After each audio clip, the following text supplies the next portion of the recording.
విశేషమైన అనుభవం కలిగిన సీనియర్ మెంబర్ సార్. మీరు గతంలో చాలా ఉన్నతమైన పదవులు కూడా చేస్తున్నారు. మేము సిన్సియర్గా మిమ్మల్ని ప్రార్థిస్తున్నాం సార్, దయచేసి రికార్డులు తెప్పియండి. ఎన్నిసార్లు ఇంటరప్షన్లు అయినాయి, ఎన్నిసార్లు మంత్రులు అంత అంత అంత ఎక్సైట్ అయ్యి మాట్లాడితే ఎట్లా సార్ మంత్రులు? Sir the essence of democracy, దయచేసి కొత్త సభ్యులు కాంగ్రెస్ నుంచి 53 మంది ఉన్నారు.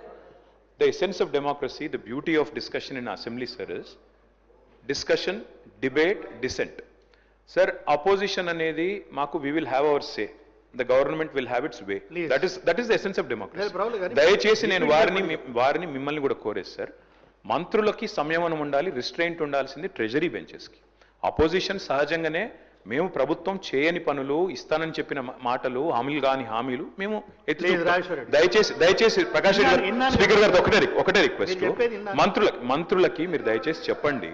ఇప్పుడు మేము కూడా ప్రొవోక్ చేయాలనుకుంటే మేము కూడా మాట్లాడచ్చు సార్. మేము కూడా చెప్పొచ్చు 30% కమిషన్ అని వాళ్ళ ఎమ్మెల్యేలు అంటున్నారు, 20% కమిషన్ అని సెక్రటేరియట్ లో ధర్నాలు అవుతున్నాయి.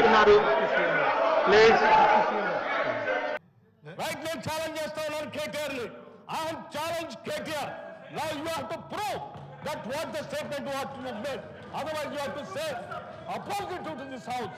He has to make a statement. అధ్యక్ష నేను అడుగుతున్నాను, ఇది మీరు ప్రూవ్ చేయకపోతే ఈ సభకి క్షమాపణ చెప్పాలి, ఈ రాష్ట్ర ప్రజలకు కూడా క్షమాపణ చెప్పాలి.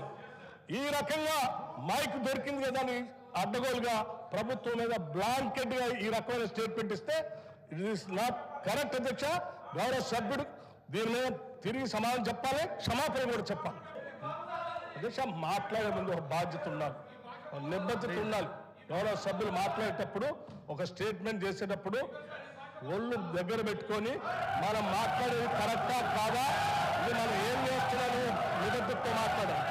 ఎంత అధ్యక్షది ఏమనుకుంటున్నారు? ఏది పడితే అది మాట్లాడితే తెలుస్తుంది అనుకుంటున్నారా? ప్రపంచంలో ఏ మూల ఏ క్షణం ఏం జరుగుతుందో వేగంగా తెలుసుకోవడానికి తొలి వెలుగు వాట్సాప్ ఛానల్ని ఫాలో చేయండి.